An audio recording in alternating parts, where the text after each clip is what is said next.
Motors JLR भी focus में है और जेएलआर में अगर देखें मैनेजमेंट में बदलाव की लगातार खबरें आ रही हैं निकुंज, जिसे कैसे समझा जाए क्योंकि सीईओ का पद से इस्तीफा देना, एड्रियन मार्डेला अब नए सीईओ बनने जा रहे हैं, लगातार बैक टू बैक रेजिग्नेशंस कैसे देखा जाए? इनफैक्ट ब्रोकरेजेस अब भी पॉजिटिव है। देखिए, जेएलआर के अंदर इस समय समस्या है, वह एक प्रकार का बगबैर है टाटा ग्रुप के लिए। अगर आप देखें टाटा ग्रुप के अंदर कौन सी 2 या 3 कंपनीज इस समय बहुत ट्रैक पर नहीं है। सबसे ऊपर टाटा मोटर है, सेकंड आप बोलेंगे कुछ हद तक टाटा केमिकल्स है जिसके अंदर अभी भी बहुत उद्धार नहीं हुआ है। टाटा मोटर के अंदर जेएलआर को लेकर के जो समस्या है मुझे लगता है अभी नहीं ठीक हुई है। समस्या पहली है कि 85% of the Tata motor revenue comes from JLR. Global market, European market, Chinese market की डिमांड जो है हमें समझ में नहीं आ रही है। तीसरी, इनके जो मार्जिन है इस समय काफ़ी ज़्यादा वॉलेटाइल है।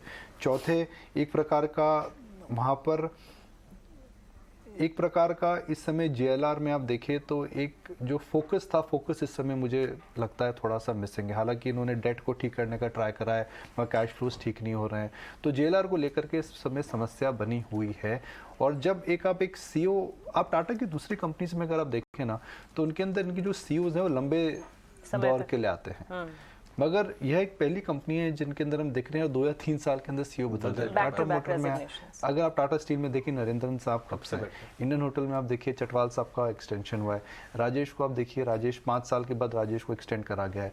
मुकुंदन है, कितने समय से टाटा केमिकल्स को चला रहे हैं। प्रबीर सिन्हा जब आए हैं उनका टर्म एक्सटेंड हो रहा है। तो टाटा मोटर के जेएलआर बिजनेस में हम देख रहे हैं 2 या 3 साल के अंदर सीईओ चेंज हो रहा है। तो चिंता की तो बात नहीं है, मगर एक बात ये कह रही है कि टाटा ग्रुप ट्राई कर रहा है मगर अभी वह ग्रिप नहीं आई है। ये वर्क इन प्रोग्रेस है टाटा ग्रुप के लिए, ऐसा लग रहा है, क्योंकि अभी अगर आप देखिए टर्न अराउंड एक बहुत समय लगता है। मेरे हिसाब से टर्न अराउंड इसका हो गया था जब ईवी के अंदर इन्होंने बिजनेस बड़ा करा और जब जेएलआर में हम net flow, positive cash flow की बात कर रहे थे।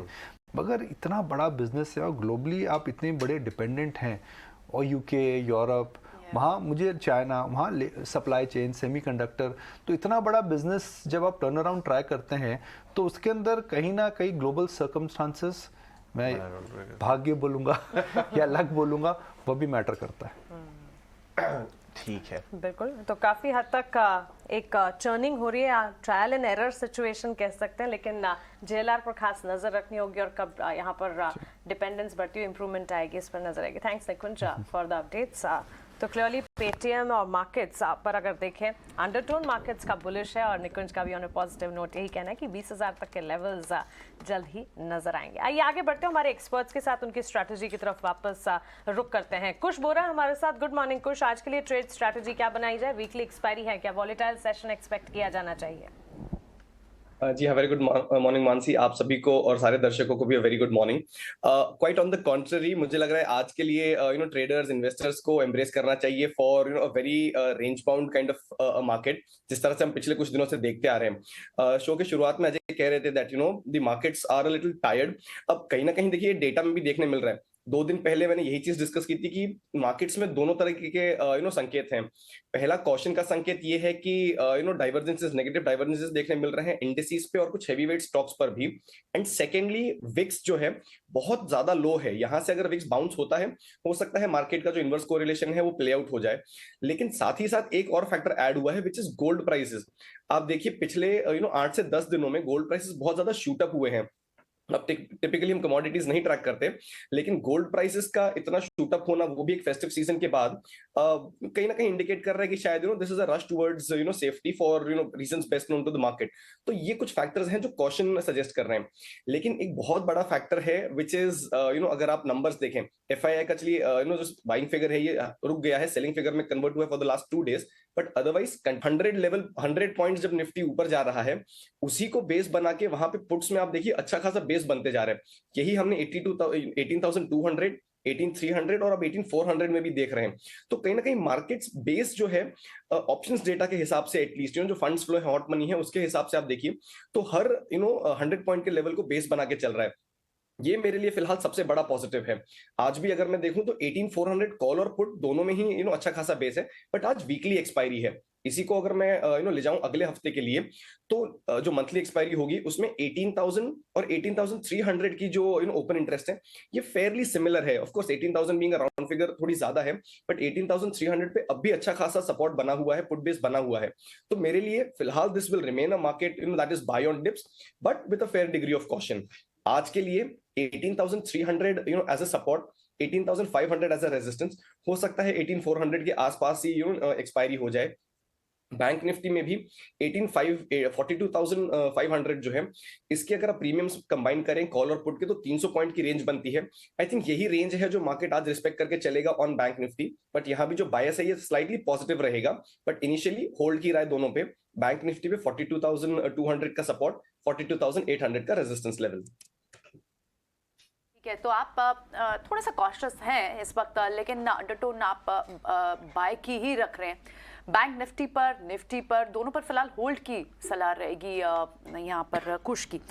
किरण से भी समझते हैं, किरण क्या देख रहे हैं। किरण, बैंक निफ्टी की तो हर कोई बात कर रहा है, निफ्टी पर बिल्कुल बात तो ठीक है कुश की कहीं ना कहीं, कि आपको एक डाइवर्जेंस तो दिख रही है आप निफ्टी पर इस वक्त। आप कैसे अप्रोच करेंगे आज इंडेक्स को?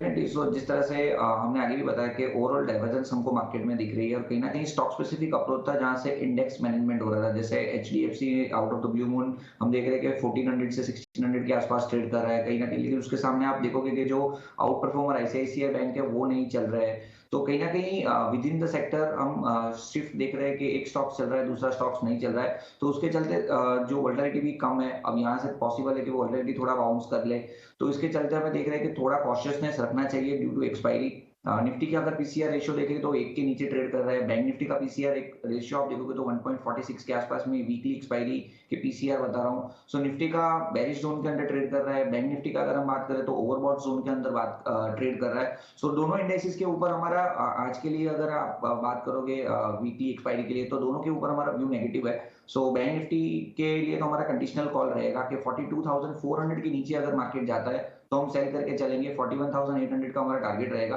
42,700 एज अ स्टॉप लॉस हम मेंटेन करेंगे। निफ्टी के लिए जैसे हमने बात की कि नीचे के in the money put writers जो है वो आज निकल गए हैं। कल हमने देखा वहां पे थोड़ा अनवाइंडिंग था, तो वो हमें थोड़ा एक बिट ऑफ कॉशियसनेस, या तो ऐसा लग रहा है कि देयर आर चांसेस कि आज हम 18,300 18,250 के आसपास एक टेस्ट करें। तो ऊपर में 18,400 450 के बीच में we are recommending short to go on Nifty for this weekly expiry only. Target हमारे जो है वो 18,200 रहेंगे, और ऊपर में स्टॉप लॉस के हिसाब से हमें 18,560 मेंटेन करना है।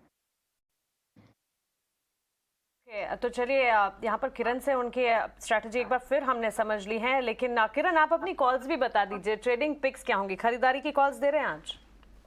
सो स्टॉक स्पेसिफिक अगर हम बात करें तो काफी सारे स्टॉक्स में एक अच्छे ब्रेकआउट्स हम देखने को मिल रहे हैं। सो स्टॉक स्पेसिफिक हमारे दोनों रिकमेंडेशन बाय की तरफ ही रहेंगे। पहला जो रिकमेंडेशन है कॉल ऑफ द डे वो CG पावर रहेगा। यहाँ पे आप अगर देखोगे तो डेली चार्ट के ऊपर मल्टीपल असेंडिंग ट्रायंगल ब्रेकआउट है। कल हमने देखा कि वो ब्रेकआउट के ऊपर स्टॉक सस्टेन किया with the higher volumes. Momentum indicator भी आप देखोगे तो एक बुलिश जोन के अंदर ट्रेड कर रहे हैं। सो 274 272 के आसपास की क्लोजिंग थी, कोई भी डिप आता है हम लॉन्ग करके जाएंगे।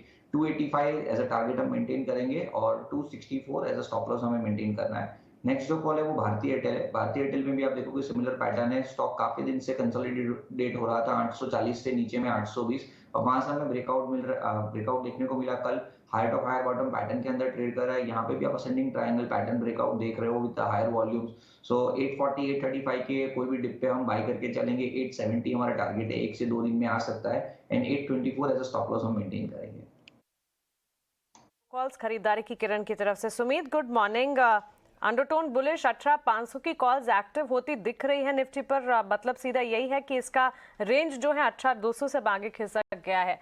आप मार्केट को किस तरह देख रहे हैं, और आपकी तरफ से आज क्या सेल कॉल्स हैं, किस तरह से अप्रोच करेंगे मार्केट को, बिकवाली देख रहे हैं? हाय, गुड मॉर्निंग टू ऑल। तो बिल्कुल जैसे कि लास्ट टाइम भी हमने बोला था कि मूड एज ऑफ